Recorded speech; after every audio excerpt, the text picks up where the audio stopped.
प्यारे बच्चों good morning. अपन BSc part fest की समाकलन गणित पढ़ रहे थे और अपन ये बात कर रहे थे कि द्विचर फलनों का समाकलन अपन कैसे कर सकते हैं। वहां अपने बात की थी कि यदि कार्तीय फलन दे रखा है कार्टेशियन फॉर्म में, अगर यानी एक्स और वाई की फॉर्म में अगर फंक्शन दे रखा है तब उसका समाकलन कैसे किया जा सकता है।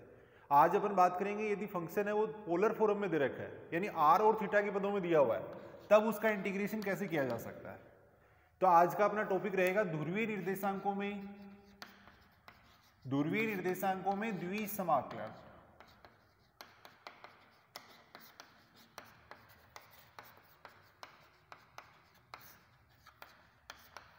यानी आर और थीटा के पदों में अगर कोई फंक्शन दिया हुआ है तब उसका अपन इंटीग्रेशन कैसे कर सकते हैं। यानी इस टाइप का जो इंटीग्रेशन है एफ आर थीटा साथ में are d theta d are, इस टाइप का अगर इंटीग्रेशन दिया हुआ है तो उसको कैसे किया जा सकता है।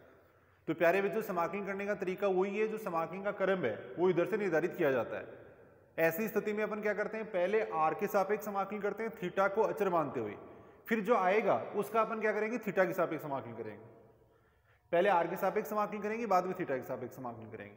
अब जो एग्जाम में क्वेश्चन पूछा जाता है वो इस टाइप से पूछा जाता है कि जैसे कोई कार्तीय रूप में अगर अपने को समाकलन दिया हुआ है तो उसको अपन ध्रुवीय रूप में कैसे चेंज कर सकते हैं और फिर उसका मान ज्ञात करना पूछा जाता है। तो यहां अपन ये बात करेंगे कि कार्तीय निर्देशांक को ध्रुवीय निर्देशांक में कैसे चेंज किया जा सकता है। मान लो ये इंटीग्रेशन दे रखा है कार्टेशियन फॉर्म में, ये इंटीग्रेशन दे रखा है f x y d x d y दे रखा है। तो पहले अपने को क्या करना है, इसको पोलर फॉर्म में चेंज करना है और फिर इसका मान ज्ञात करना है। तो पोलर फॉर्म में चेंज करने के लिए अपन क्या करते हैं, अपन ये बात जानते हैं कार्तीय निर्देशांक और ध्रुवीय निर्देशांक में संबंध होता है एक्स बराबर होता है आर कोस थीटा, वाई बराबर होता है आर साइन थीटा। तो ये जो समाकलन है इसमें अपन x की जगह पुट कर देंगे आर कोस थीटा, y की जगह पुट कर देंगे r sine theta. dx dy, actual में dx dy क्या होता है, यदि अपन समाकलन का जो क्षेत्र है वो इस टाइप से अगर अपन लेते हैं, मान लो ये समाकलन का क्षेत्र अपन ले रहे हैं तो जो इंटीग्रेशन की जो पट्टी बनती है वो इस तरीके से बनती है, इसकी चौड़ाई होती है dx, लंबाई होती है dy। तो ये जो क्षेत्रफल होता है इसको अपन कहते हैं, इस पट्टी का जो क्षेत्रफल होता है वो होता है dx dy। तो यहां जो आता है वो ये dx dy आता है।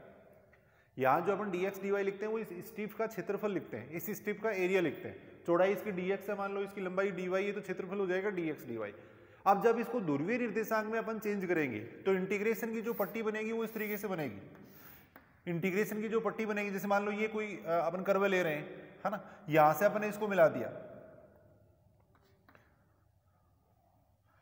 इस बिंदु के कोऑर्डिनेट मान लिए सपोज अपने आर थीटा मान लिए, फिर यहां अपन एक दूसरी पट्टी ले रहे हैं, ये पट्टी ले रहे हैं, इस बिंदु के कोऑर्डिनेट मान लिए अपन ने, मान लो क्यू, जैसे r plus d r theta plus d theta, ये मान ली।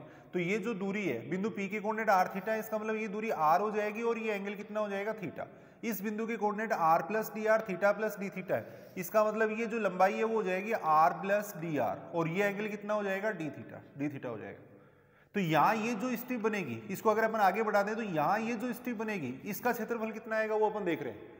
तो ये जो दूरी है वो अपन निकाल सकते हैं कोण बराबर चाप बट्टा त्रिज्या से। इसको अगर अपन देखें तो ये चाप कितना आएगा, ये आरेख कितना आएगा, फॉर्मूला होता है कोण बराबर चाप बट्टा त्रिज्या। चाप अपने कह दिया, मान लो इसको अपन कह रहे हैं एस कह रहे हैं, तो चाप हो जाएगा एस पी, त्रिज्या कितनी हो जाएगी आर। तो ये जो एस पी आएगा वो कितना आएगा आर डी थीटा आएगा। अब यहां से यहां तक की दूरी आर है, ये जो दूरी है वो कितनी है आर प्लस डी आर है, तो ये जो दूरी होगी वो कितनी हो जाएगी डी आर। तो लगभग इस पट्टी को अपन क्या मान सकते हैं, आयताकार मान सकते हैं। तो इसका जो क्षेत्रफल आएगा, इस स्ट्रिप का जो क्षेत्रफल आएगा वो कितना आएगा r d theta d are आएगा। तो जब अपन इसको पोलर फॉर्म में चेंज करेंगे तो dx dy की जगह अपन क्या लिखेंगे are d theta d are लिखेंगे। तो यहां जैसे अपन इंटीग्रेशन कर रहे हैं इसको पोलर फॉर्म में चेंज करना है, तो यहां आ जाएगा x की जगह आएगा आर कोस थीटा, y की जगह आएगा r sine theta, dx dy की जगह आ जाएगा r d theta d r. तो सबसे पहले अपन क्या कर सकते हैं, इस तरीके से कार्तीय रूप में जो समाकलन दिया हुआ है उसको अपन पोलर फॉर्म में चेंज कर सकते हैं, ध्रुवीय रूप में चेंज कर सकते हैं। यहां तक एक बार दोबारा अपन बात करें, जैसे कार्तीय रूप में अपने को कोई समाकलन दिया हुआ है उसको अगर ध्रुवीय रूप में चेंज करना है तो x की जगह अपन रखेंगे आर कोस थीटा, y की जगह रखेंगे r sine theta, dx dy की जगह आएगा r d theta d r. फिर इस इंटीग्रेशन को अपन पहले आर के सापेक्ष समाकलन करेंगे, बाद में थीटा के सापेक्ष समाकलन करेंगे, जो भी इसका क्षेत्रफल आएगा उसके अनुसार इसकी लिमिट निर्धारित करेंगे, फिर इस समाकलन को करके देखेंगे। तो ऐसे कुछ क्वेश्चन अपन करके देख रहे हैं जिनमें अपन कार्तीय समाकलन को ध्रुवीय रूप में चेंज करेंगे और फिर उसका मान ज्ञात करेंगे।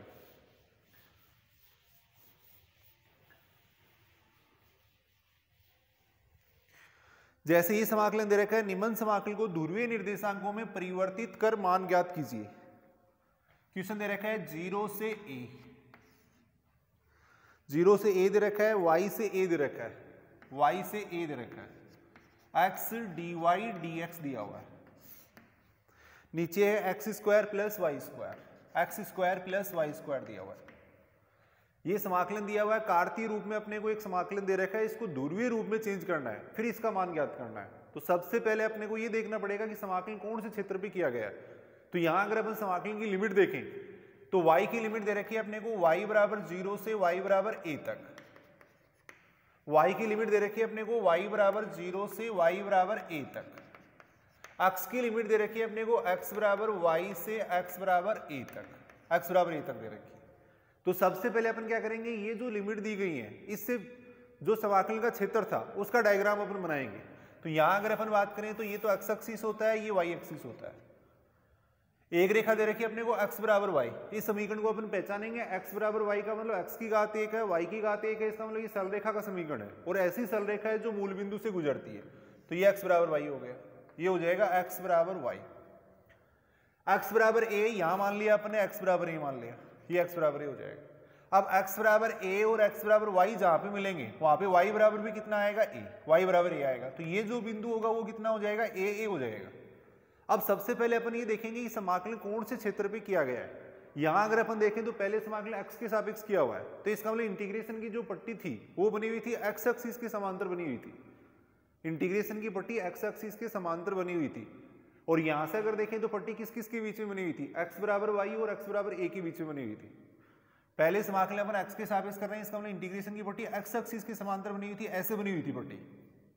अब पट्टी इधर किसको टच कर रही है, x बराबर y को, और इधर टच कर रही है x बराबर a को। तो इसका मतलब पहले इंटीग्रेशन की पट्टी यहां बनी हुई थी।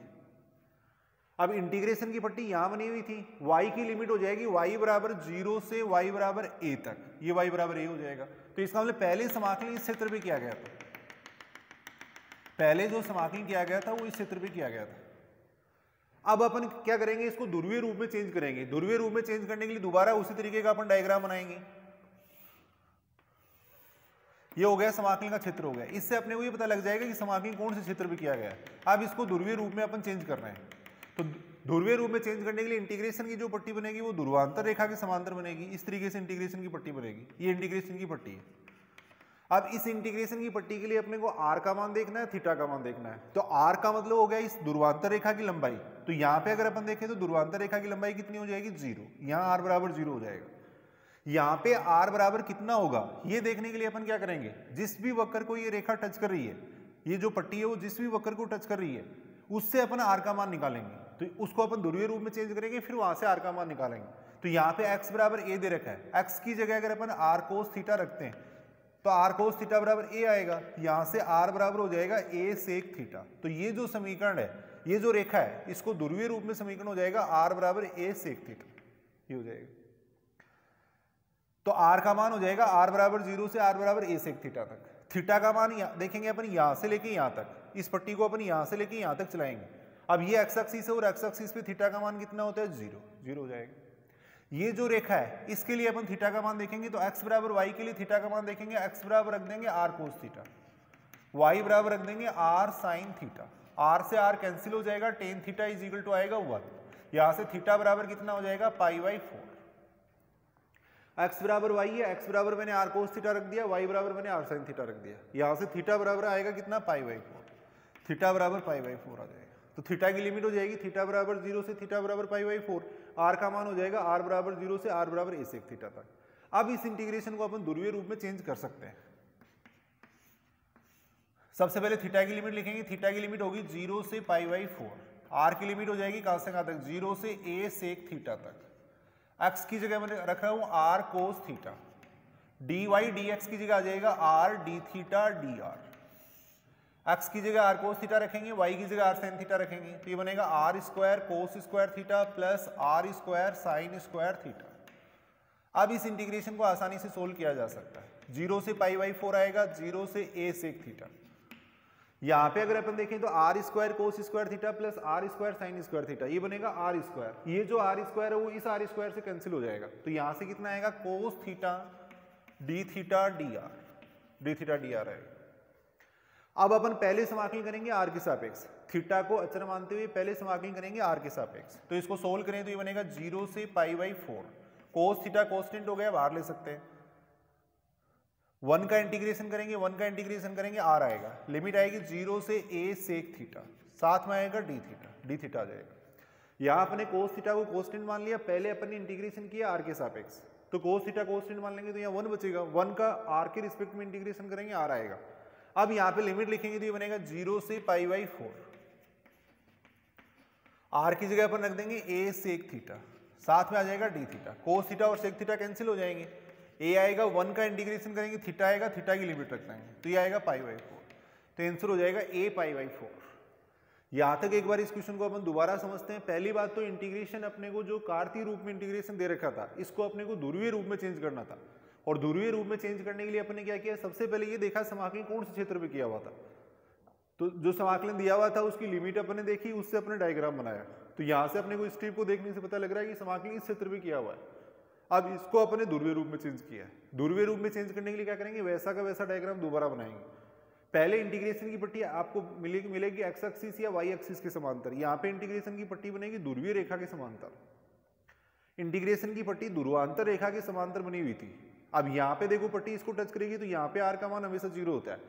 यहाँ आर का मान देखने के लिए अपन ये देखेंगे पट्टी जिस वक्र को टच कर रही है उसका ध्रुवीय रूप क्या है, तो ध्रुवीय रूप में चेंज कर लिया अपन ने इसको, एक्स की जगह आर कोस थीटा रख दिया, यहाँ से आर बराबर आ गया a सेक थीटा, तो ये हो जाएगा आर बराबर a सेक थीटा। थीटा का मान देखने के लिए अपन ये देखेंगे इस पूरे क्षेत्र के लिए पट्टी, इस पूरे क्षेत्र के लिए थीटा का मान कहाँ से कहाँ तक होगा, तो इस स्ट्रिप को अपने यहाँ से लेके यहाँ तक चलें, यहाँ पे थीटा बराबर 0 हो जाएगा एक्स एक्सिस पे। इस समीकरण के लिए थीटा बराबर कितना होगा वो अपने यहाँ से निकाला है, इसको ध्रुवीय रूप में चेंज करके थीटा का मान निकाल लिया। तो आर की लिमिट हो जाएगी 0 से a सेक थीटा तक, थीटा का मान हो जाएगा 0 से π/4 तक। इसी प्रकार प्यारे बच्चों एक क्वेश्चन अपन और करके देखते हैं।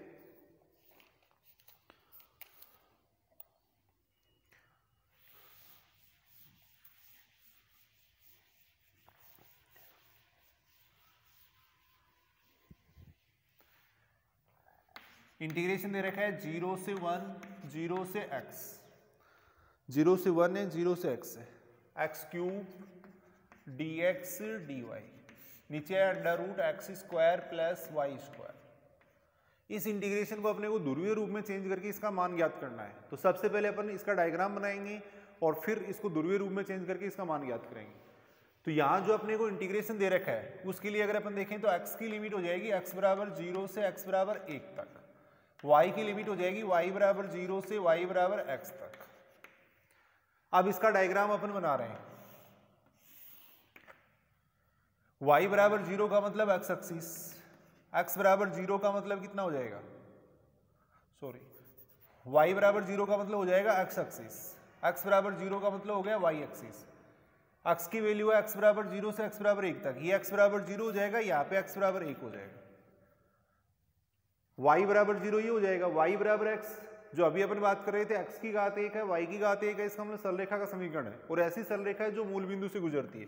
तो y बराबर x का डायग्राम इस तरीके से बनेगा, ये y बराबर x हो गया। अब पहले जो इंटीग्रेशन की पट्टी बनी हुई थी वो बनी हुई थी y के समांतर बनी हुई थी, पहले इंटीग्रेशन y के सापेक्ष करेगा, इसका मतलब इंटीग्रेशन की पट्टी बनी हुई थी y x के समांतर। अब इंटीग्रेशन की पट्टी y x के समांतर बनी हुई थी और पट्टी नीचे टच कर रही थी y बराबर 0 को, ऊपर टच कर रही थी y बराबर x को, यानी जो समाकलन की पट्टी बनी हुई थी वो इन दोनों के बीच में बनी हुई थी। तो इसका मतलब इंटीग्रेशन की पट्टी यहाँ बनी हुई थी, इंटीग्रेशन की पट्टी यहाँ पे बनी हुई थी। इस क्षेत्र के लिए अगर अपन देखें तो y की वैल्यू y बराबर 0 से y बराबर x होगी, x की वैल्यू हो जाएगी x बराबर 0 से x बराबर 1 हो जाएगी। तो इसका मतलब समाकलन इस क्षेत्र पे किया हुआ था, पहले जो समाकलन किया गया था वो इस क्षेत्र पे किया गया था। अब इसको अपन ध्रुवीय रूप में चेंज करेंगे, ध्रुवीय रूप में चेंज करने के लिए ऐसा डायग्राम दोबारा बनाएंगे। ये समाकलन का क्षेत्र हो गया, इंटीग्रेशन की पट्टी बनेगी ध्रुवांतर रेखा के समांतर, इंटीग्रेशन की पट्टी बनेगी ध्रुवांतर रेखा के समांतर बनेगी। इस पट्टी के लिए r का मान हो जाएगा r बराबर 0 से।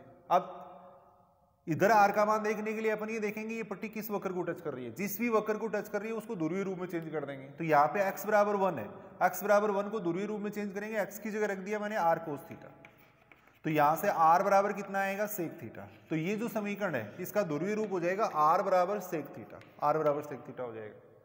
इस वक्र के लिए थीटा का मान कहां से कहां तक होगा वो देखेंगे तो एक्स एक्सिस के लिए थीटा बराबर होता है 0। ये जो रेखा है इसके लिए थीटा बराबर कितना हो जाएगा π/4। यहां से अगर अपन देखें अभी जो अपन बात कर रहे थे एक्स की जगह रखेंगे r cos थीटा, y की जगह रखेंगे r sin थीटा, तो थीटा बराबर आएगा π/4। तो r की लिमिट हो जाएगी r बराबर 0 से r बराबर सेक थीटा तक, r बराबर 0 से होगा r बराबर सेक थीटा। थीटा की लिमिट हो जाएगी थीटा बराबर 0 से थीटा बराबर π/4।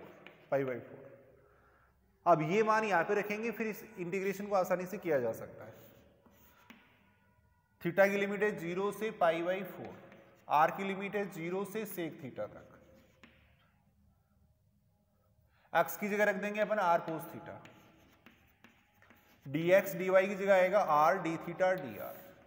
नीचे under root x square plus y square है तो x की जगह r cos थीटा रखेंगे, y की जगह r sin थीटा रखेंगे, तो ये बनेगा r स्क्वायर, अंडर रूट करेंगे तो r बन जाएगा। अब इस इंटीग्रेशन को आसानी से सोल्व किया जा सकता है। पहले अपन क्या करेंगे, r के रिस्पेक्ट में इंटीग्रेशन करेंगे, फिर थीटा के रिस्पेक्ट में इंटीग्रेशन करेंगे, जो आसानी से लिमिट देख के किया जा सकता है।